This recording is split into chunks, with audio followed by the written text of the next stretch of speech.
Okay, guys, thank you so much for joining me again today. This is our third week of HubSpot Summer Camp. We are going to talk about generating more qualified leads for your sales team. Now, I'm going to warn you, this is a two-part series where this week I'm going to show you how to really align things for your sales teams. And next week, we would look a lot about HubSpot sales tools, whether it's the landing pages, the forms, or different tools within HubSpot that would actually help you identify qualified leads. But before we did that, I just thought it necessary for us to align how we're going to work with sales, because you have to have certain things set up in HubSpot correctly before you even begin getting those qualified leads, okay? So as always, well, Gal isn't joining us today, but you would have me today. And I just wanted to make sure and ask you, who has been doing their buyer personas in HubSpot? Can you tell me if any of you guys managed to set up a buyer persona in HubSpot last week after we covered it? You can show me by a show of hands, or you can write in the Q&A or the answers if you did it.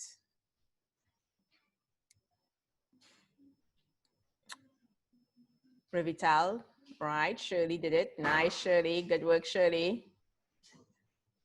Revital and Odia, did you guys set up your persona? I know you were asking me about it. Good, Revital. Alice, Laura, did you set up your persona?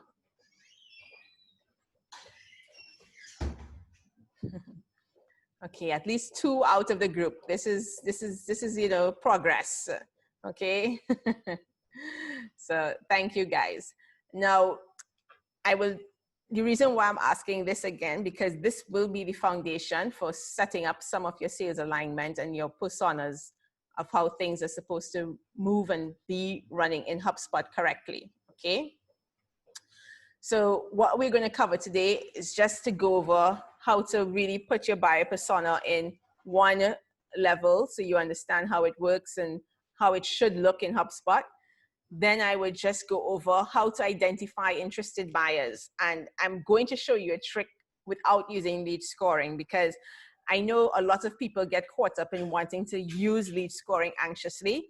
But between you and me, lead scoring is not the first thing you should try to do, because oftentimes your companies are not in a position where you have enough data or you have really solid processes to really maximize how lead scoring can help you. So this trick I'm going to show you is one of the easiest ways you can make sure qualified leads are getting to you, because the whole point of lead scoring is to make sure the sales teams have qualified leads. So we'll use another method to get them those qualified leads. And then we will go through some best practices for nurturing leads that are not sales ready. And then I'll take the time to show you how to use the workflows in HubSpot. I don't think everyone, even though you might be using workflows, there are some key features you might be missing out on that is not really optimizing your workflow. So we'll spend some time going through that. And then of course, we will take you through a case study of how we've set this up for some of our clients, and then summarize with our key takeaways.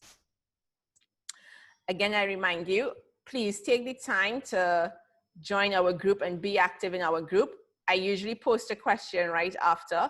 So for example, I've posted this question today. I need to get your feedback to see if we're on point for what it is we're doing. So I always post a poll that I would love to get your feedback on it. So do go to the LinkedIn group and leave me your comments about today's training or the last 3 trainings you attended. And if you have questions, feel free to drop it in here. We will see it and we'll respond. And everyone in the group will actually benefit from the answers we give. So do use this forum for interacting with us as much as possible. And lastly, let's get this show on the road. So personas. So usually, as I said to you last week, what we're trying to achieve, it's really understanding our ideal customer, but more so understanding what are his challenges and pain points, what are his goals and values, where does he look for his information, and what could be some possible objections and his role in the purchase process.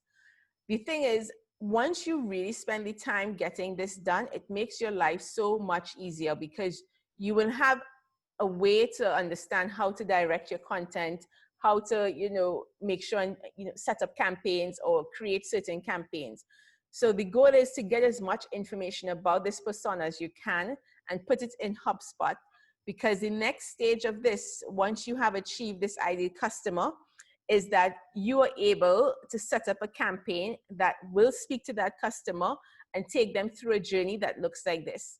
First, they will be able to see a CTA that speaks to them, whether it's on social media, whether it's on Google search ads or anywhere, which will then bring them to a landing page that you're going to ask them to convert and give you information. And then you'll be able to nurture them in order to see that they're sales ready before you hand them off to sales. So you cannot create an optimal campaign like this if you don't understand who you're speaking to. I just came off a call with a client who prepared a lot of different assets. And when we compared what he said in his demo about how his customer, what are his customer pain points and what are they really looking for, it was totally different from the assets he created. Because a lot of times we create assets that speak to us, that we think in the company that we want to talk about or we want to share. And we have to realize each campaign that we run needs to address our persona's needs, not us, not our personal interests, but what our personas and what do our ideal clients are actually looking for. All right. So there are three main ways that we generally use within our agency to identify qualified leads.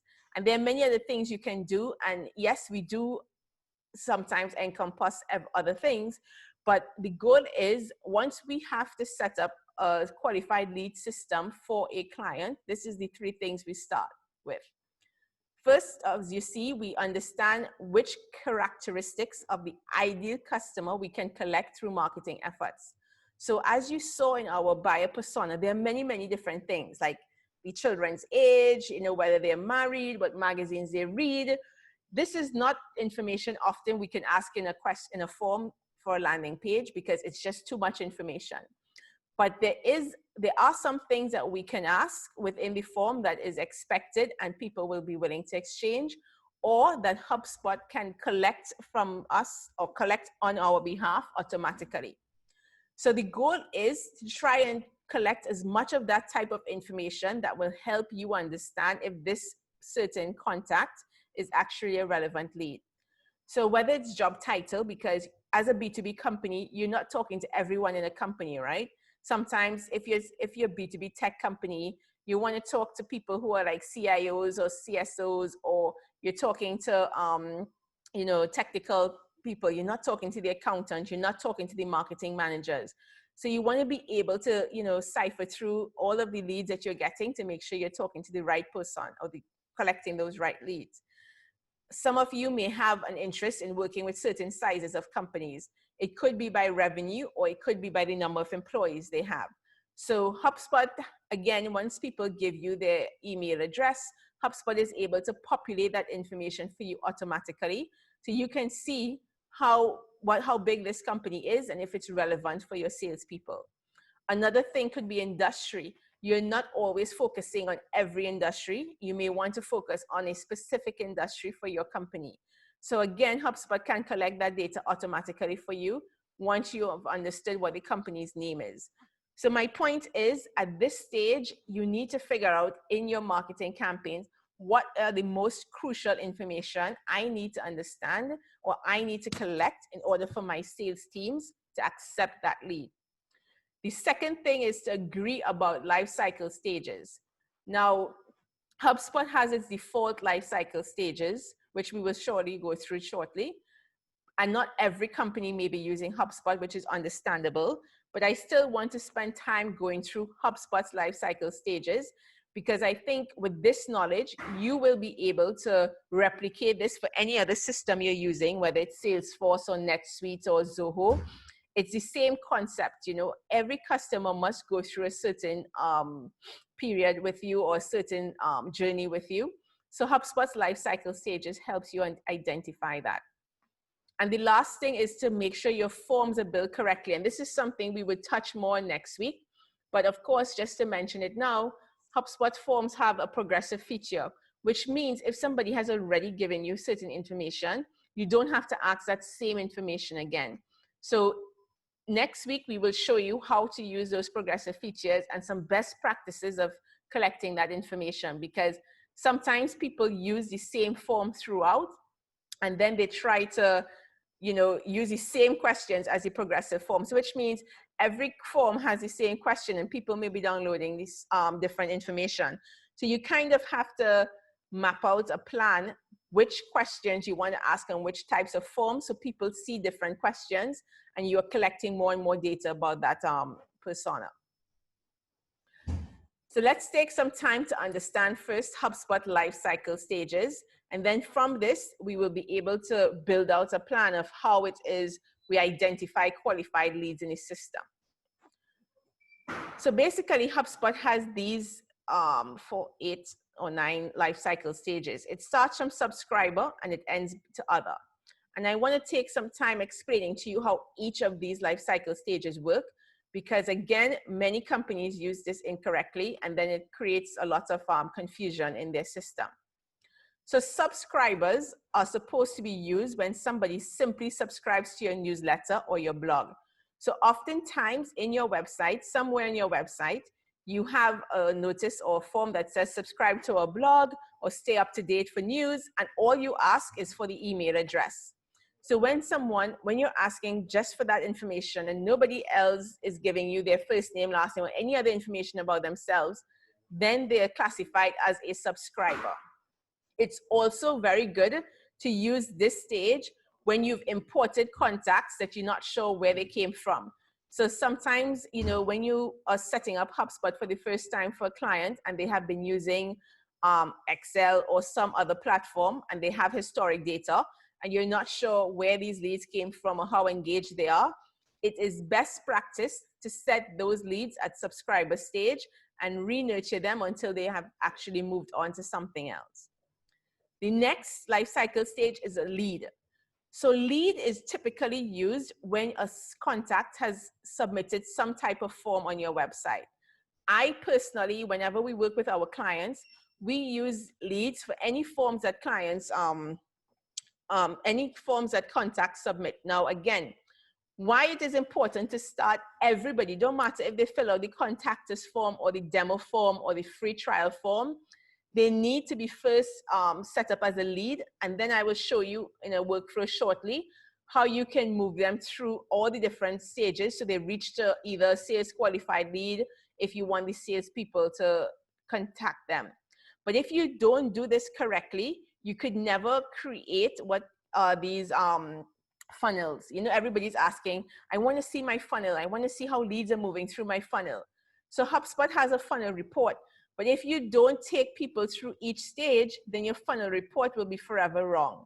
So when it is you're setting up HubSpot for the first time, or even right now, if you've already been using HubSpot, it's going to be a bit complicated to correct this. But if you're setting it up for the first time, you want to make sure everybody will be classified as a lead when they submit a form. You can then build a workflow that quickly moves them through to the next stages, as I explained, and I'll show you this shortly. The next stage is marketing qualified lead. And this one is a bit tricky because sometimes people think marketing qualified leads means that the leads need to stay with marketing. And it's, yes, it is so, but it's also a time when you can use these leads that have been identified as MQLs to let sales have a first touch at them.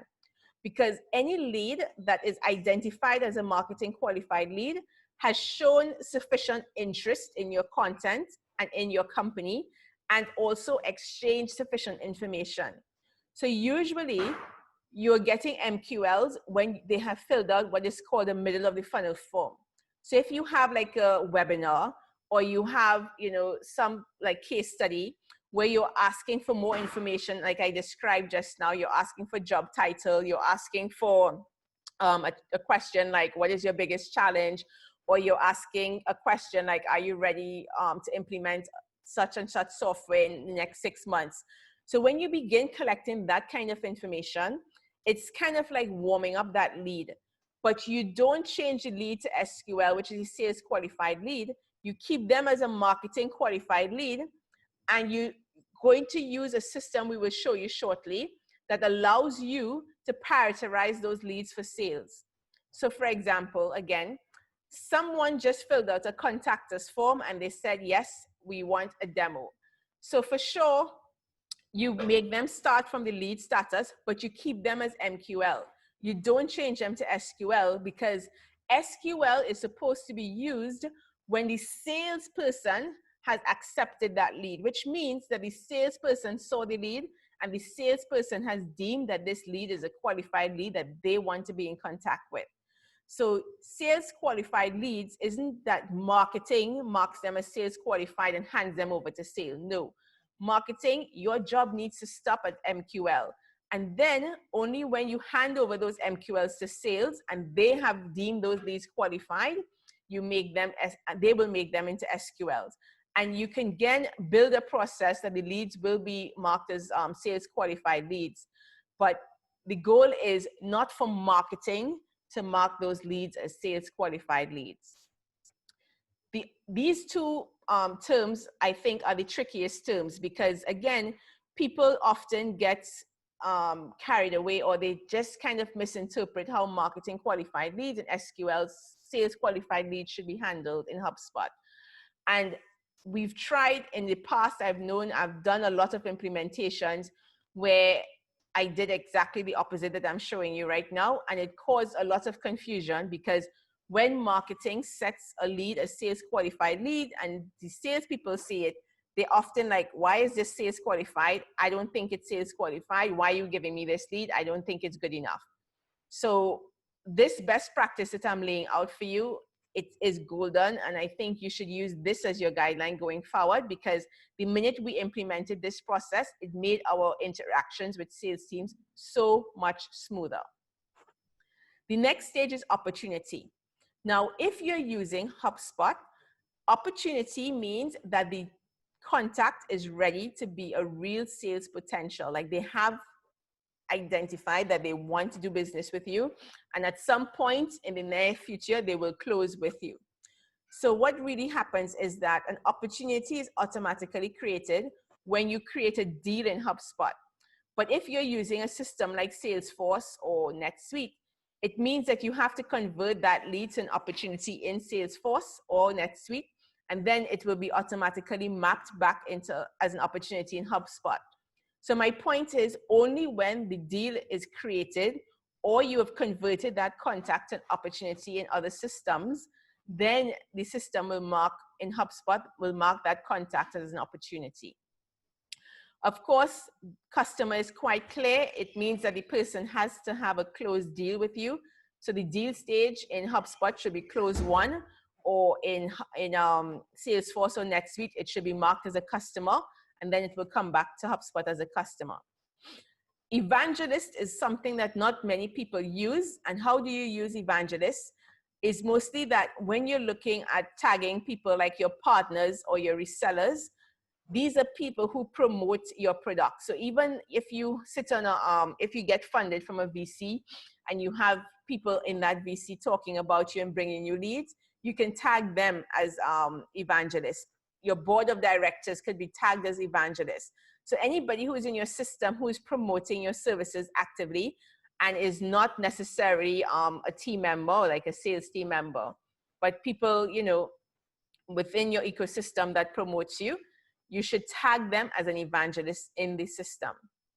And the other field in the life cycle stage is used to actually identify you team members as the internal staff, as well as suppliers. So if you're working with an agency like myself, or you have anybody else that you know you're working with that isn't really ever going to become a customer, but you don't know how to tag them, then you can use the stage other in that system. It could be even leads like for PR or anything that you're using like this, you know, like sometimes you want to keep certain people in your platform aware of your needs or aware of what you're doing, so you can tag them as other, okay?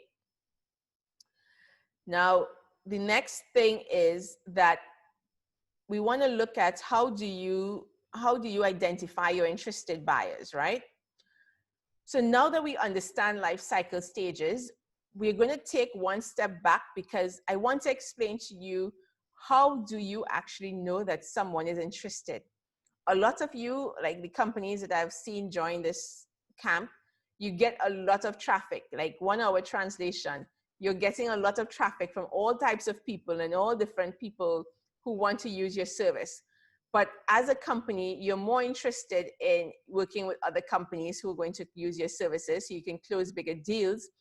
And you're trying to sort out the, you know, the freelancers and those people who are just coming to get a one-time translation project done, which might be a small project that you want, but you don't necessarily want to invest your salespeople time in, because your sales team is being used and their time is being saved for working with companies.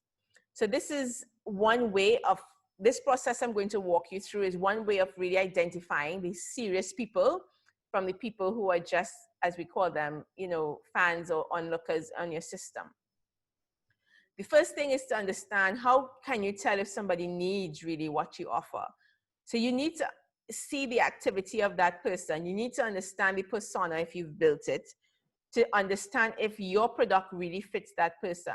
So if you have your persona built in HubSpot, or you know exactly who you're targeting, then when you see incorrect people, like, you know, sometimes people come in and they sign up your forms and they put their personal emails most times, because of course they don't want you to attack their business emails. But more importantly, they really put unimportant information in your forms. Like sometimes for job title, if you're asking it, they may say cook or kitchen cleaner or something like this. So you want to really sift through those people, because those people are not serious. When somebody is really serious about your product, they fill out your form correctly. You also want to be able to identify what are the earliest signs that someone might be interested in your product. So how do you do that is by figuring out which pages are they visiting. You know, is someone actually just going always to your career page, or are they going to your pricing page more, or are they going to your company page more? So the people who are going to your pricing page and company page or case study pages, you can deem as being a little bit more worthy than those who are checking out your career page. Because anyone who's checking out your career page regularly means that they're looking for a job, right? They're not seriously trying to become your customer. Another way is to ask yourself, is there an easy way for someone to request a meeting on your website? So whether you have a demo form, whether you have a contact option in your sales, on your contact us form to speak to a sales rep, or whether you even use the meeting links in HubSpot and you embed it in your website, you must have a way that someone can easily talk to your sales reps. Even in your chatbot or something, they ask, can I speak to someone? If someone actually fills those things out, you know, of course, that they're serious.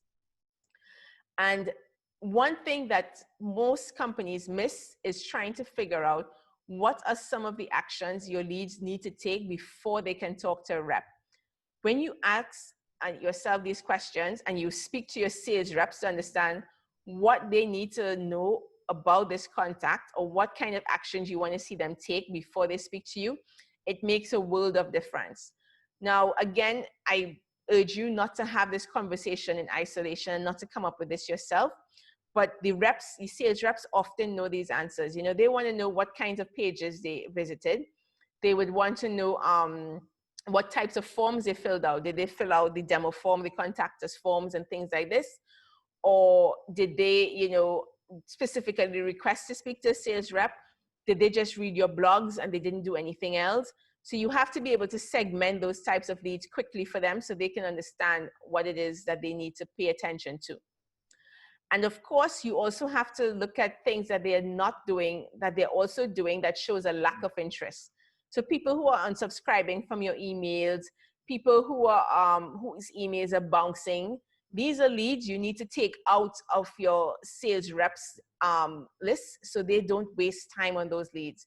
Because anybody who's unsubscribed or anybody whose emails are bouncing obviously aren't serious. So there's no need for your sales reps to spend time on those people. Now, once you've identified that you have what these people want, there's a short exercise you can do that basically allows you to figure out now what interest level do these contacts really have and how do we push them quickly to sales. because our goal, I will tell you, is to build what we call the fit level matrix that allows us to identify who we need to push to sales and who needs to be nurtured a little bit more. So usually I work out a table like this, which has much more questions sometimes, but I'm just giving you a sample of the kinds of questions and activities, rather, you need to see people take in order for them to talk to sales. As I said, the life cycle stage will always remain as MQL, even though I am handing them over to sales. But I know that these are leads I definitely want sales to talk to. So if somebody fills out a demo form or they filled out a contact us form and selected, I want to speak to a salesperson. So oftentimes people's contact us form don't have those options, right? You should have something in your contact us form that says, how can we help you? And then have the options like speak to a sales rep, or, you know, I want a demo, or I'm looking for information, or I'm looking for a job. So you understand what are these people's interests. When you have a contact us form that is too open, you get everybody going to sales, and that's not necessarily what you want. Again, you don't want to waste salespeople's time. So again, have that contact us form very set up very well, so you can have the contact selecting the option specifically that says, I want to speak to a salesperson. And then of course, if the contact books a meeting. So these are 3 or 4 things that contacts can do that you say, okay, that's done, go to sales. However, there are other things that you want to check, that if somebody is like actively investigating your product, but didn't necessarily say that I want to speak to sales. So if someone is constantly on your case study pages, or they register and attend your product webinars, they don't just show register but don't attend, or they're visiting multiple pages of your website over a period of time, which means that not today they came and they didn't come back again ever, but they're coming back over and over a period of time, then you want to make sure you highlight those people differently, because the minute they raise their hands or the minute they take some action, you do want them to be on the radar of sales reps as well. So this is the second category of people that you need to pay attention to. The third category are people who are passively interested in your product. So these are people I usually keep in the stage of leads, because these are the people who will register for a webinar, but they won't necessarily attend or even view the recording, which you can tell when you send that post-webinar email. They often also visit your site sporadically, meaning that once every 3 months or 6 months, they may come to your site, but they're not really doing anything specifically. And the people who are opening your email, but they're never clicking on your emails, right? So they do open your emails, but they don't click the links on your emails. They show some interest. They still want to know what's going on, but they're not really that interested yet to speak to you. And then the fourth category of persons are people who are just generally not interested, and there's no need for you to contact them unless you're trying to hire them, of course.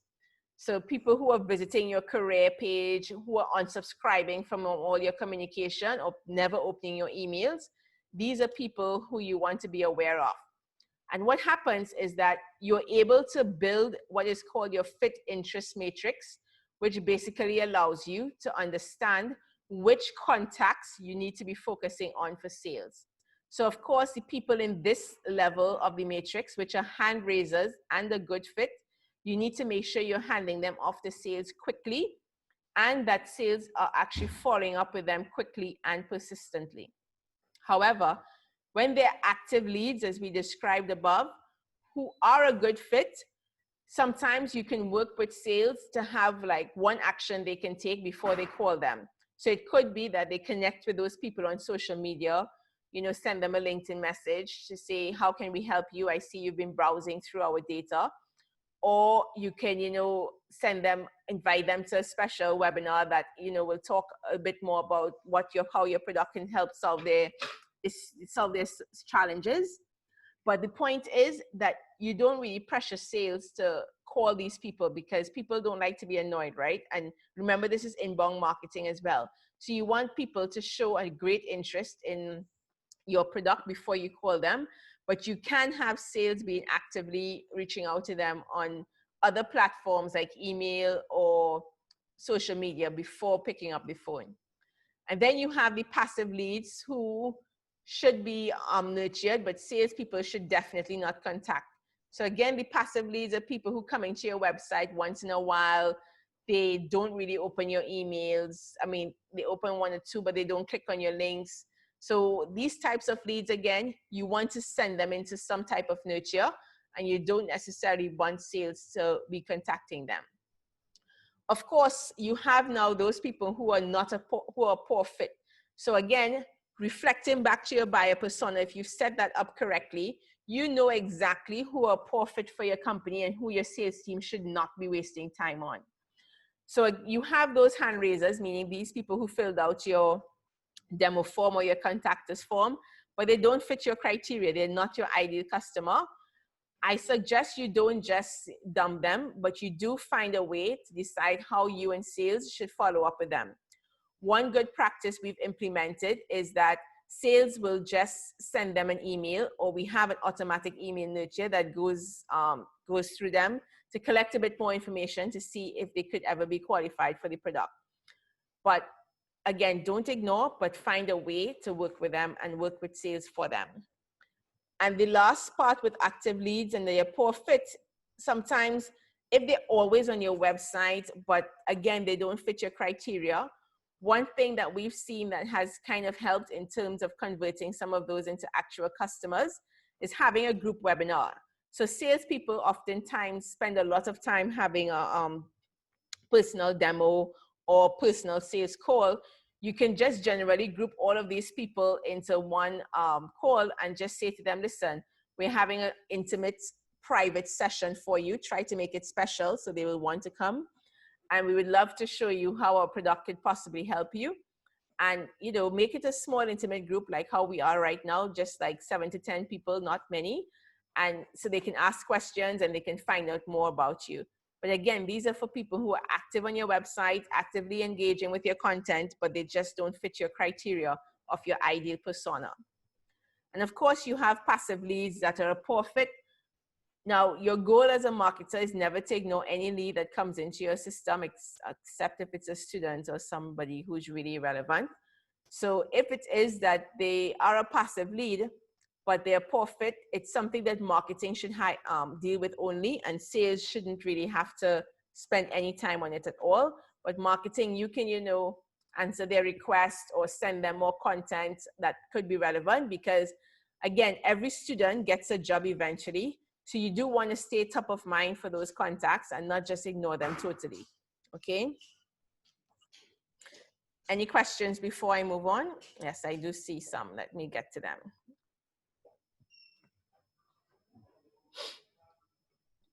All right, so I see this. Thank you, Alice. Good for you. Nadia, yeah.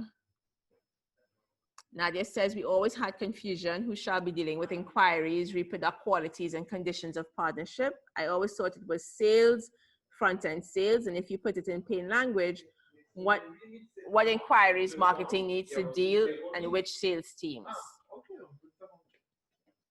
So Nadia, you're right, and I'm saying that, yeah, you need to practically have,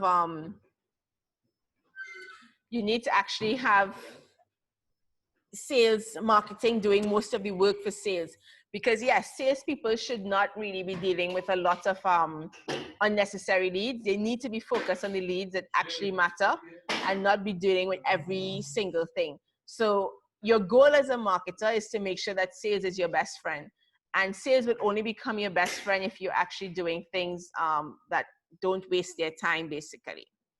All right. I see I have questions in my QA, but hold on, let me see. Shirley, good. All right. I'll get to your questions, I think, in the Q&A shortly, okay? All right, so now let's look at how to hand over leads to sales. Now, HubSpot has what is called lead statuses, and this is another level of confusion between marketing and sales reps of how to deal with these lead statuses. So let me be clear, and again, just like I did with the life cycle stages, I will explain to you what each lead status actually means, okay? So you have what you would see as the lead, and the difference I will point out before, life cycle stages are not editable in HubSpot, but lead statuses you could change. So if there's things here that you don't necessarily need, you can always delete. But again, the lead status is what the sales team should be using to manage a contact before they actually become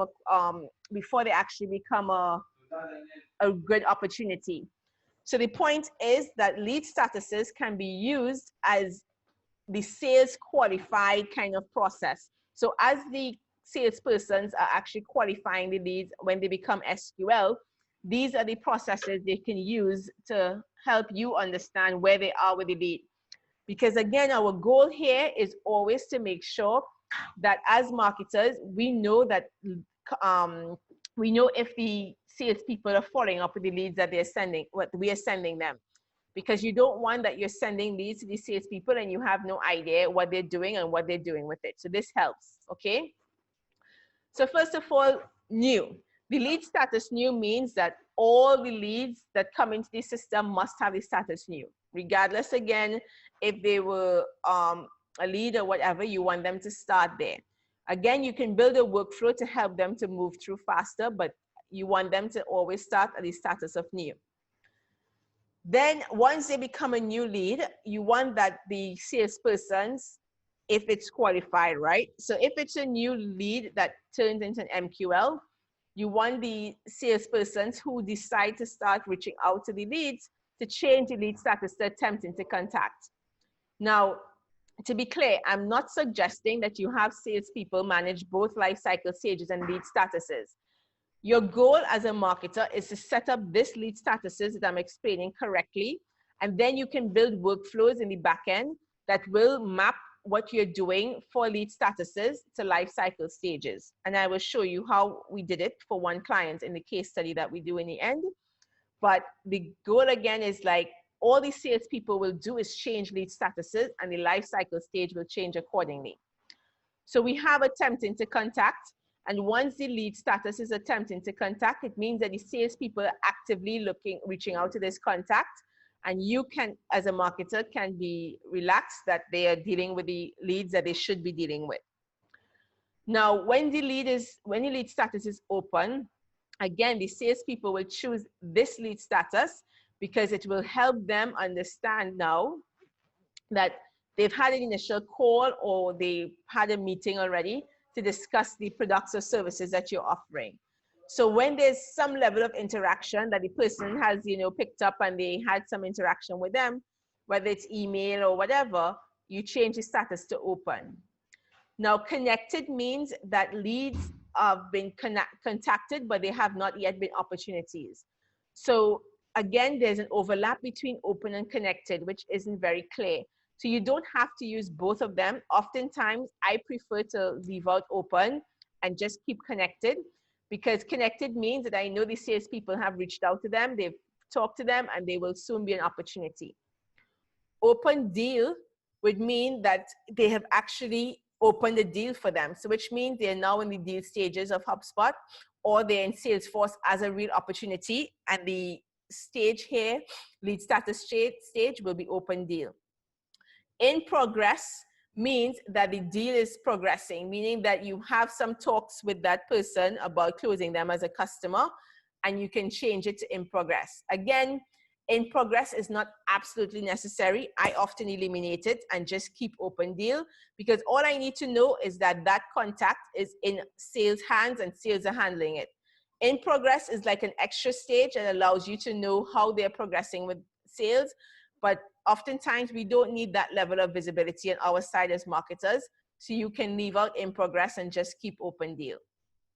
Bad timing, however, it's often good to keep, because sometimes when the salespeople reach out to the contact, and it's whether it's connected or attempting to contact, they may have gotten a response to say that, hey, right now we're going through Corona and we're not going to spend any budget yet. Talk to us in November, or talk to us in 2021. So that's bad timing, and it's fine. You can use that to understand which leads are still relevant, but the timing is not right.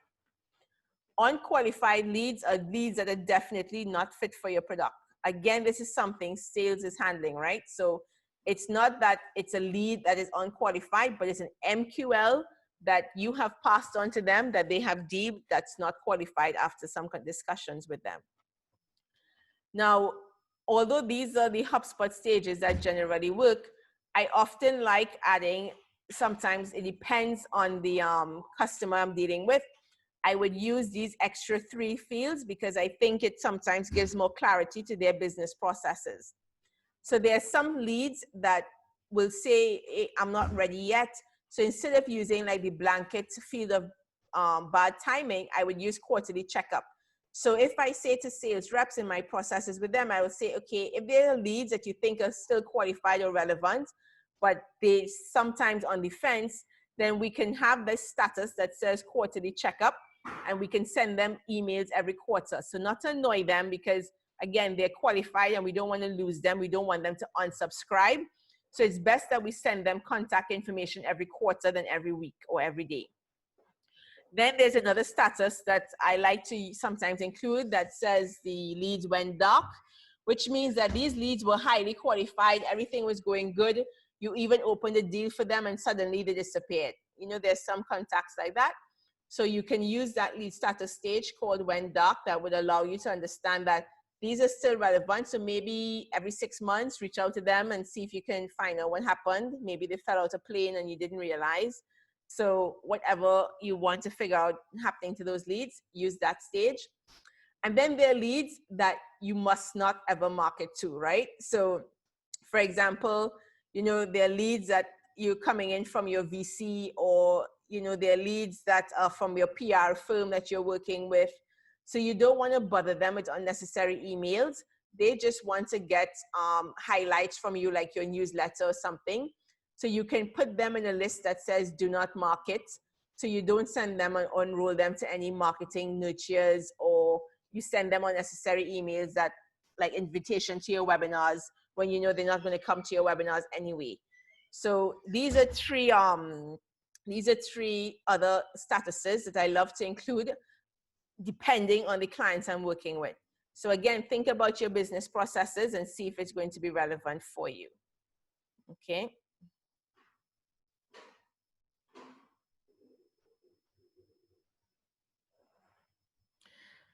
Yes.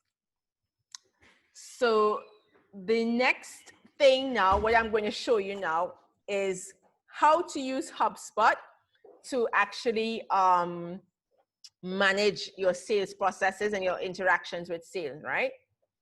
So as I told you, this is the part where we are not using lead scoring, right? I'm trying to make this super simple and super, let's call it dumb proof. So nobody will say, I didn't know which leads to think. I didn't understand the scoring, whether it's 60 or 70. What should I do with this lead? So you want to eliminate as much pushback as you can get from the sales teams. And this method that I have created over the last couple of months has been working wonders for difficult team members. So what I do usually is I work with the sales VP as well as the marketing teams to understand and to create some action statements. So I ask them simple questions. I say to them, okay, what do you want your reps to do when a certain action is taken, right? So for example, what do I want my reps to do when it is that the lead status, when a lead has, filled out a demo form, I really want them to update lead status to attempting to contact and to contact that lead. So this is the action the reps must take for anybody who is a director level or higher lead or any type of lead that has been, again, fitting our ideal clients. There's no misunderstanding that your role as a sales rep, if you get a demo form contact, you must pick up that phone and try to contact that lead, and you must change the lead status to attempting to contact, okay? The other scenario that I like to think of is, what do I want to do if someone also filled out the form, the demo form, but they didn't really, or the contact us form, but they didn't really get them, because meaning that the job titles might be unknown, or you're not really sure if this is a qualified lead, first, I will say to them, I want them to connect on social media, because on LinkedIn, you will find out everybody's business. Nobody lies on LinkedIn, right? Nobody puts up an incorrect job title or incorrect company that they're working with. So sometimes people fill out a demo form, but they put rubbish. But they'll always most likely put their real name, but they often put, like, you know, as I said, their job title, they can put cook or dishwasher, and, you know, you're not sure if this is a real lead. So again, just take the time to go on social media, do a quick search, and see if this is a relevant lead. Another time is, what do I want the sales reps to do if they tried contacting this contact for more than 3 times?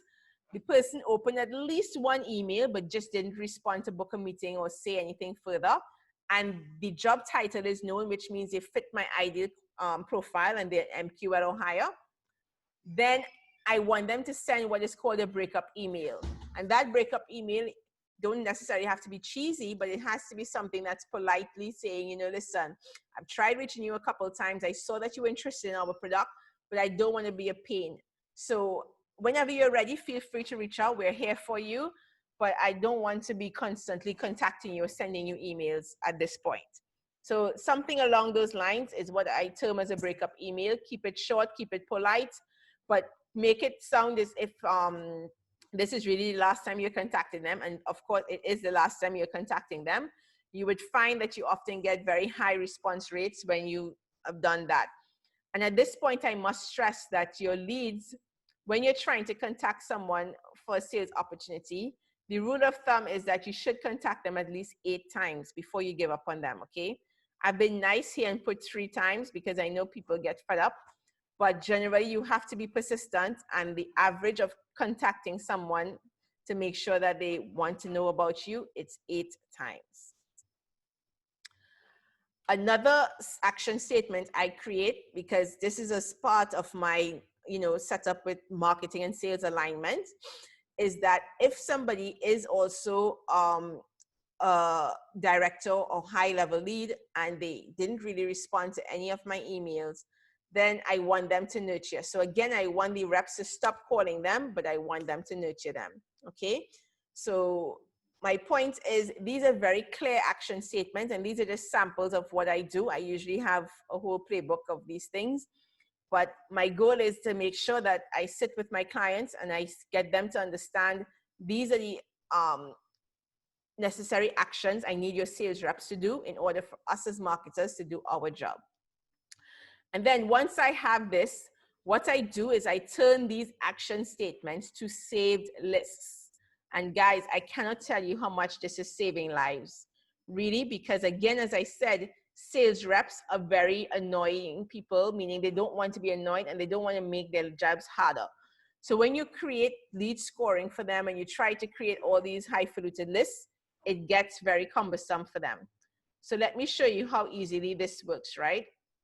When I create a list like this, what happens in my HubSpot, what it is I've done here is that I've created a list that says, if anybody fits my persona as full-time CMO and they have visited more than 3 pages, I call the list name this. I want my reps to connect with them on LinkedIn.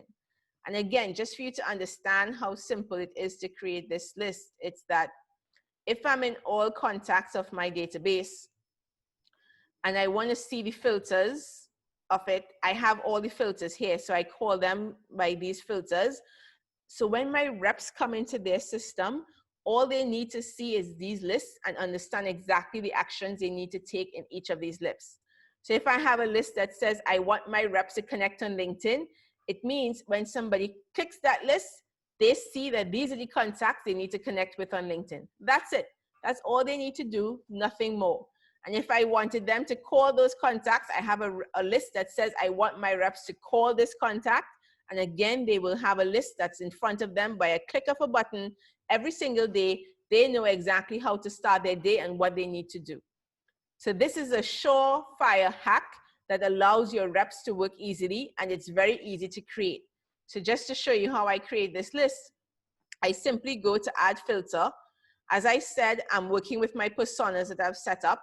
So I choose my persona, whichever it is. So if I choose, for example, again, my persona of the CEO, and then I choose apply filter, and then I add the other filter because I want my reps to do something, right? So my action statements, as you said, as I identified before, if it is that the persona, for example, filled out a demo form, or they contacted, we tried to contact them more than 3 times and they opened at least 1 email. So let's look at this. I opened at least 1 email and contacted more than 3 times. I would again go back into this. I will choose, there's a field called number of times contacted actually. Here, number of times contacted. So I choose this field and I choose is less than or equal to 3. Oh, sorry, greater than or equal to 3, because I want to make sure that the reps actually spend some time contacting them. And then I choose again the list that says open at least 1 email. That's another criteria. So again, I look at emails and you choose marketing emails, okay? So you have a field again, last marketing email opened. It's here, marketing emails opened. I can choose is at least 1. So I can say, for this one, I would just choose something simple like is known, so it's make it easier. And then I know, for example, all these contacts, I want my reps to be in touch with. And then I click save and I literally name this list. I want my reps to call.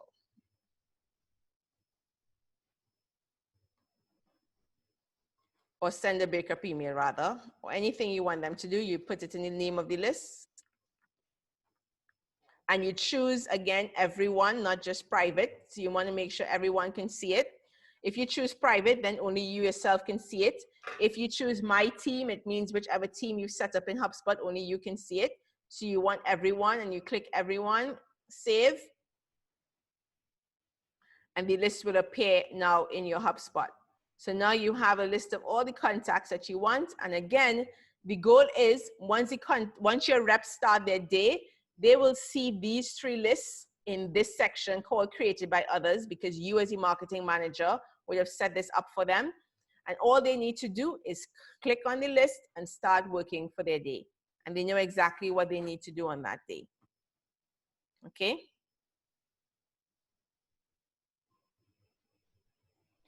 Let's see if my questions.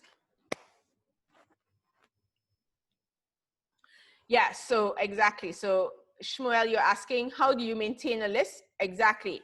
First of all, remember we talked about lead statuses. So once they did the connection, if they change the lead status to connected, you can have the filter now that they will be removed from the list. So what you will do actually is have one more filter that says lead status must be is any of new, open, etc. So if they change the lead status to connected, then it will be removed from this list because they will not be there anymore. So that's a good question, and I didn't put it in before, so thank you for asking. But the goal is to also add this lead status option, because again, remember your reps are going to use lead status to maintain how they're connecting with the contacts. Okay? And Nadia, yes, as I mentioned, the HubSpot is a very holistic tool. And this is my goal really, to help you understand that it's not just about the marketing side, because as marketers, we have to be focused on helping our sales teams do better as well. So we must create these kinds of processes to make their jobs easier, or else we would fail. So yes, you can do a lot of this type of sales enablement for your sales teams within HubSpot, and this is what's necessary. Any further questions before we move on?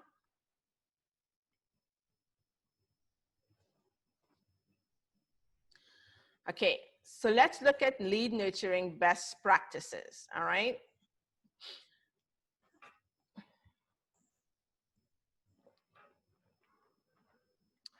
So we just looked at how to handle leads that are hand raisers and a good fit.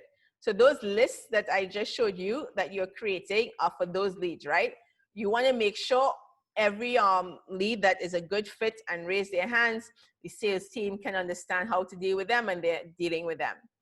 But there are leads that are going to come in, as we said, that are quite active or passive, and we need to nurture them, and we need to work with sales a bit closer on how to deal with them. So first of all, I build usually a nurture plan with sales teams so they agree, again, how we're going to handle those leads. If you try to do this by yourself as marketers, you will end up getting pushback. So try to sit with your sales teams and get their involvement in it so they know what to expect and what's going to happen, all right? So one rule of thumb I have is that whenever I have any campaign, whether it's a webinar, whether it's a case study, any campaign, and the leads fit, right? The leads are, again, fitting my persona, but they haven't necessarily said I wanted to speak to sales, I will always create a list in HubSpot that allows sales to see those leads that are coming in from those campaigns and have them choose if they want to connect with those campaigns or deal with those contacts by themselves. So all they need to do is change the lead status to attempting to contact. And then I, as a marketer, will know not to nurture those leads or not to touch those leads, because those are leads that sales reps want to deal with them by themselves. So again, any campaign that you're running, give the sales teams the first preference to pick out the leads they want to be in contact with, because they can see from the job title or from the activity that those leads are relevant. For all remaining leads, then I would create a nurture. But again, this is where most of us fall off as marketers. We try to create shortcuts, and we often try to do one nurture for everybody. It doesn't work like that. If you're doing a case study about a specific topic or webinar about a specific topic, you need to take the time to create a nurture based on that specific topic.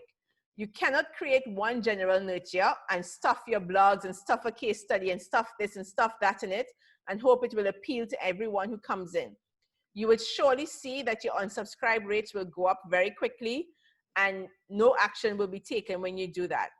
So you have to spend the time creating different types of nurtures, especially when people do free trials and demos. Oftentimes people will apply for a demo, but they will go cold on you, or they will not finish the free trial or even touch the free trial. So you do need a specific nurture to encourage them to do the demo or to actually do the free trial with you. So even though it might take a lot more work, I suggest, if you want success, that you take the time to actually produce those different types of nurtures. The third thing is to make sure you have a goal for your nurture. And I will show you how that works in HubSpot shortly. But if you don't have a goal for your nurture, it will definitely mean that the contacts will go through the nurture all the time. And if they took an action like actually book a meeting with you or complete the trial, they will still continue to go through the nurture, and you wouldn't be able to understand how they converted or if this nurture is working. So you must always set goals for your nurtures. The next thing is for active leads, people often ask, what's the best interval time? Actually, when a lead is coming in from a webinar or case study, I like to nurture them like 1 hour after, like literally 1 hour after, or within that same time period of a day. Send them something, because you are fresh on their mind. They will remember, hey, I just came to this company's website, and they see another email from you inviting them to look at another piece of content or check something out. Try to be a little bit not too aggressive, but you could also ask in this first email if they want to speak to a sales rep, because at this time, when they are on top of mind for you, they may want to speak to someone, but not necessarily want to fill out a whole form and go through the whole, shenanigans. So you could ask within those 24 hours to book a meeting with your sales rep. But if they don't respond to that meeting or they don't respond to that email, then I suggest creating 3-day interval emails. So you follow up with them every 3 days about something. And again, don't be too pushy. Try to be helpful. Remember, inbound marketing is all about helpfulness.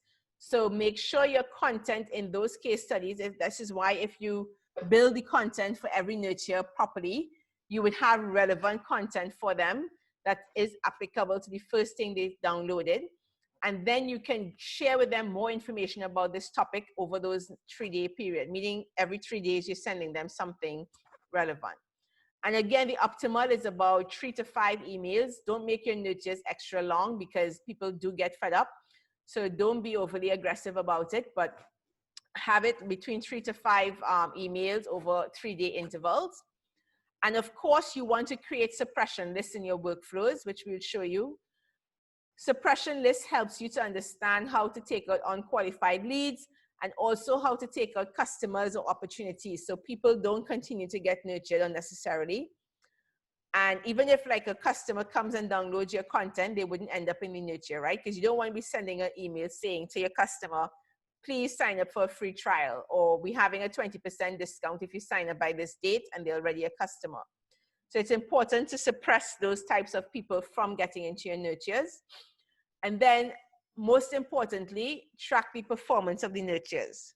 So let's jump into HubSpot and I will show you how those workflows go.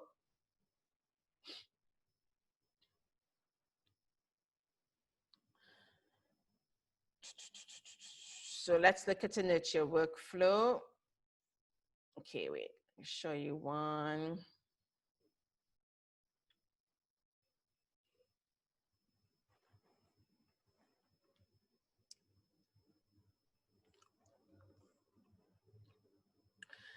So for example, when we have a case study nurture set up like this, as I said, the first thing we do is set up a goal, right?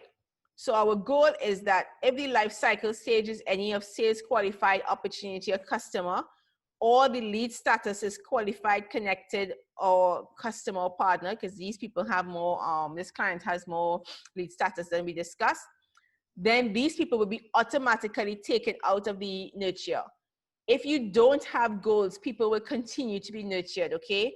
So you want to be able to check how people are actually performing in these nurtures. So you have to take them out if they meet any of these goals. The next thing is about suppression. So you go into settings of the workflow and you can decide to suppress anybody who fits any of these lists, whether they're a customer, whether they're a partner, whether they're an opportunity, or whether they're unqualified. It means anybody that belongs to any of these lists will not get into your nurtures. So even if they downloaded the case study and if they came to your webinars, they will not get into this nurture if they belong to one of these suppression lists. All right. The last thing about your nurtures is to also put the campaigns and to choose the times that you want to execute it. You can choose any time which is best, or you can choose specific times. So let's say, you know, email marketing usually gets best read between work days or sometimes on weekends. So you can choose to send your emails on different days or different times now. So HubSpot has expanded this option to allow you to choose a different day or different time. So you don't have to send your emails on weekends, or you can choose to only send it on weekends if you think your increase rate is, your open rate will be higher. In my experience, I often find holiday times and weekends are often the best time to send emails, because for some industries, not all, but some people are bored with them, with their family. They don't like spending so much time on their families. So they do spend time scrolling through their phone and opening emails. So oftentimes I suggest testing how you send emails to see where you get better performance. And of course, when you have the email set up, you can see the performance of the email. So you would see, for example, which emails are performing the best and which ones you need to change. So you can see, they will tell you which ones have low clicks, low opens, or high clicks and high opens. And you can then tweak these emails to be a better performing for you. And you can also see the conversion goals, right? So you can see, for example, which contacts are converting. And to see the contacts, you would build a list really to see which contacts are converting on which emails. So these are the ways to use workflows. Again, the actions in workflows, just to show you how to really build a workflow. When you're building a workflow, you have different options of building workflows, which are contact-based, company-based, or deal-based. You can choose which one you want. Most times you stick with contact base. There are templates, of course, you can use, but most times you can, start from scratch, and then you click next. Now, just to explain again, workflows that are based on a date means that it's like for a webinar or something. So let's say you're having a webinar and you choose the date of the webinar. It means that no emails will be sent after that date of the webinar. So if you're building a webinar nurture email workflow, you most likely want to choose this date so you won't forget to turn off the workflow and people will get invitations asking them to come to the webinar. So this is one feature the workflows have.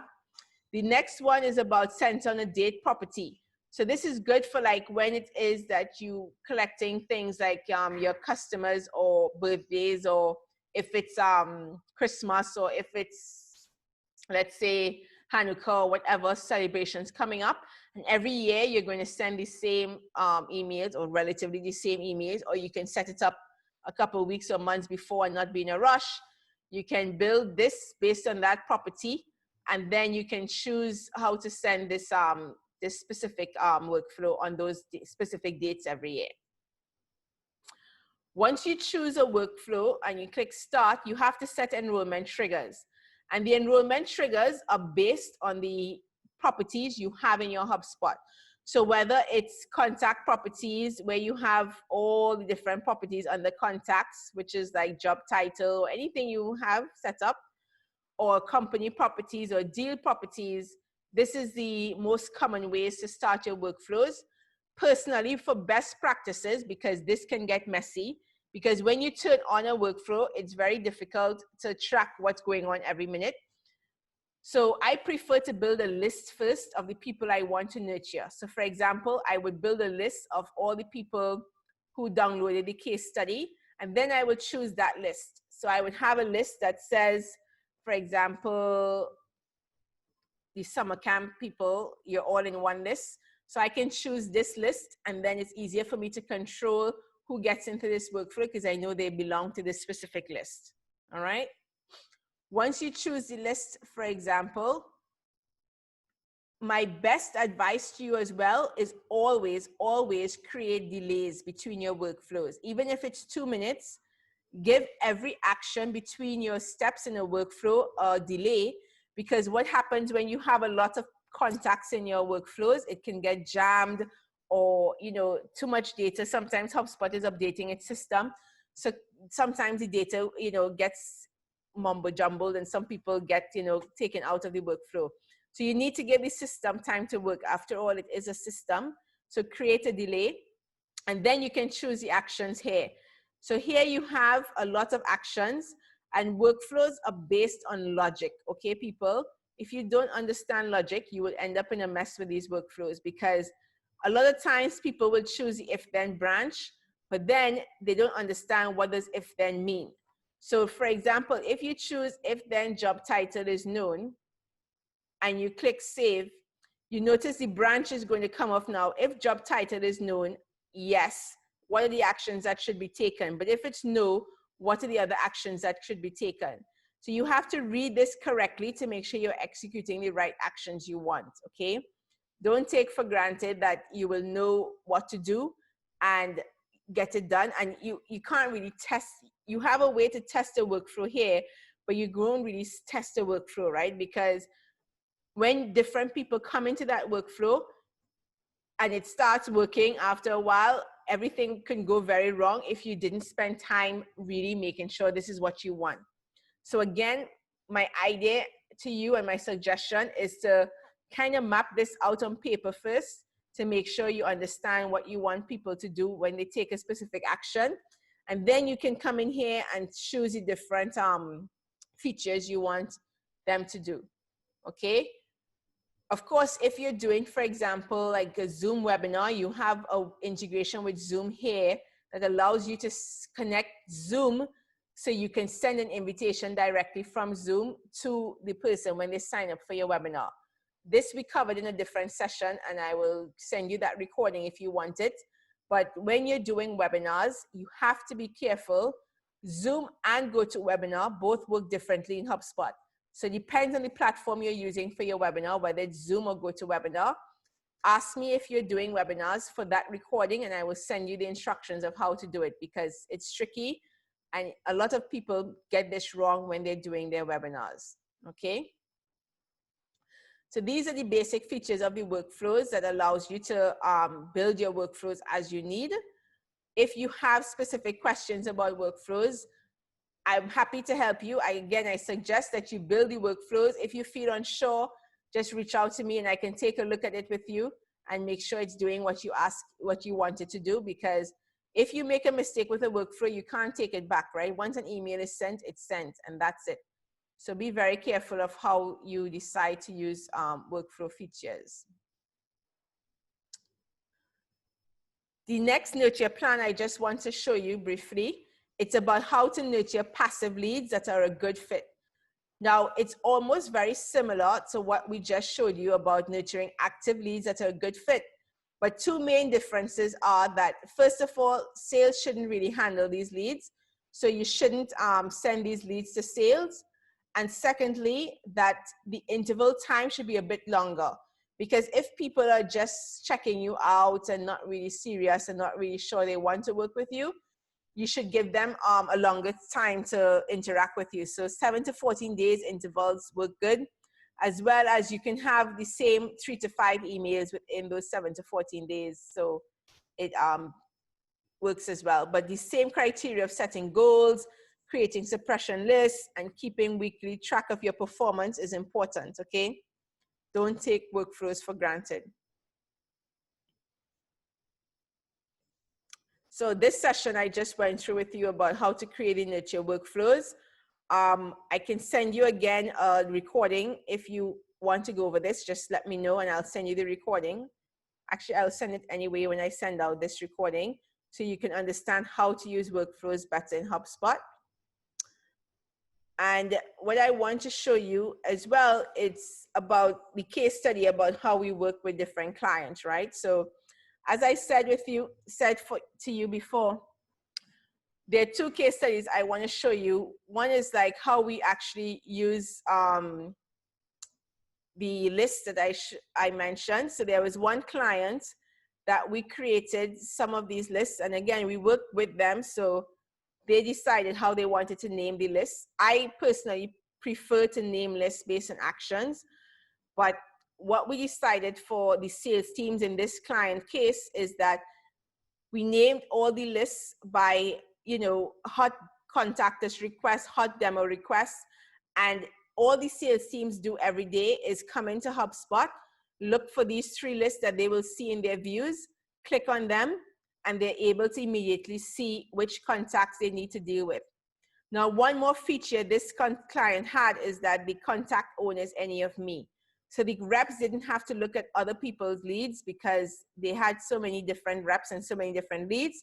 So they immediately, by clicking this, will see only their leads. Of course, I don't see anything because I'm not a sales rep within this company, but I'm just trying to show you the filters that can be used to make the experience for sales reps easy for them to actually understand what leads to deal with every day as they come in, okay? I even create sometimes a list called Hub Priority Leads Contacted Since Last Month. So what happens is that reps, in their ability to call and call every day, forget when is the last time they contacted a lead. So HubSpot has a feature, as I showed you, that says last contacted is when. So if it is that they didn't contact a lead either in the last 3 weeks or the last 6 weeks, you could actually set that property up so you can see, they can see quite easily when was the last time they spoke to a lead and get back into action of calling that lead again, so they don't let too much time pass before they contact that lead. All right. And then one more thing I wanted to show you was what I just showed you actually in the workflows. So just to emphasize again with workflows, you have to be very on point with how you're building the workflows and how you're building those nurtures. I want to stress to you that you cannot be lazy about this nurturing process, because you would lose the ability to understand which leads are qualified. And not every lead that comes into your system is going to be qualified. So you do need to nurture them. you do need to set up a process that collects the data from them. And next week, I'm going to show you how to use like the forms, how to use the chatbot, how to use different fields even in HubSpot to qualify them better. So again, without lead scoring, because most companies, and I think most of you right now on this call are not ready for lead scoring, because again, lead scoring gets complicated if you don't do it correctly, and you need a lot of data to do it. So in lieu of lead scoring, my suggestion is to try these methods first before you actually move on to doing more complicated things. Okay? So let me see, questions. Oh yes, for sure, Laura, Alice, I'll send you those recordings. I didn't realize you didn't get it because I send it after every call. All right, good.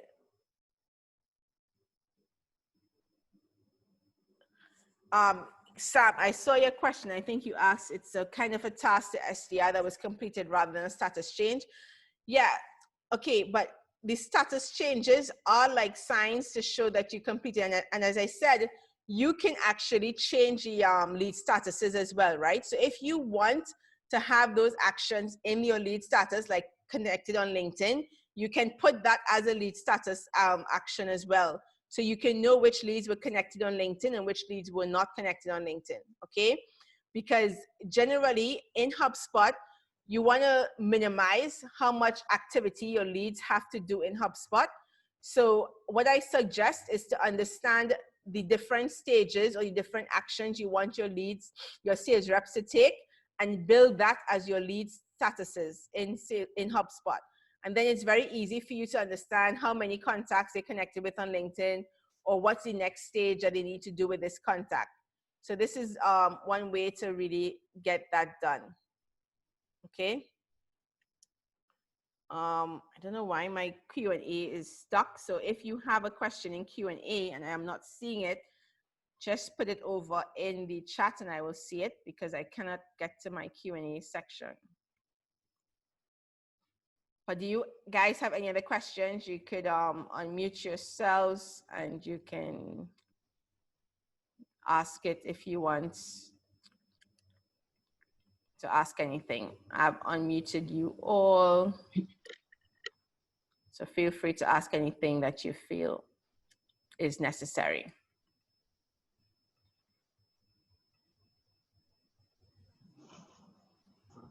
Hi. Hello. How are you? Quite well. At the beginning of this class, you talked about the sales cycle and that we need to define it.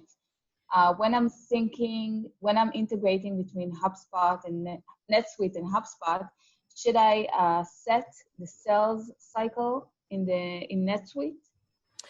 Right. So yes, you don't have to set the life cycle stages in NetSuite, but you have to set the different actions, right? So NetSuite operates similar to Salesforce kind of. So it means that you have a lead that will be converted, a contact, sorry, that will be converted to an opportunity eventually, right? Yeah. So when you convert that opportunity, contact and opportunity, you want the life cycle stage to be set as opportunity. Now, remember when we spoke as well earlier this week, you talked about syncing everything over to NetSuite so they'll have visibility of all the contacts. So in that way, if you have like what is a lead, like all the contacts will be under leads, then you would have to understand which ones are MQLs and which ones are SQLs. So you have to define what action the sales reps need to take and then match that action to your life cycle stage. So for example, if a lead, a contact that is in NetSuite, if you want your sales reps to reach out to them and start contacting them and they change, let's say their lead statuses to attempting to contact, or they make some kind of indication in NetSuite that they're in contact with that lead, then you can automatically map that property to HubSpot lifecycle stage, so it will be marked as MQL. Understood? Yeah. Thank you. So thank you for joining me. And if you need anything, we're here for you as always.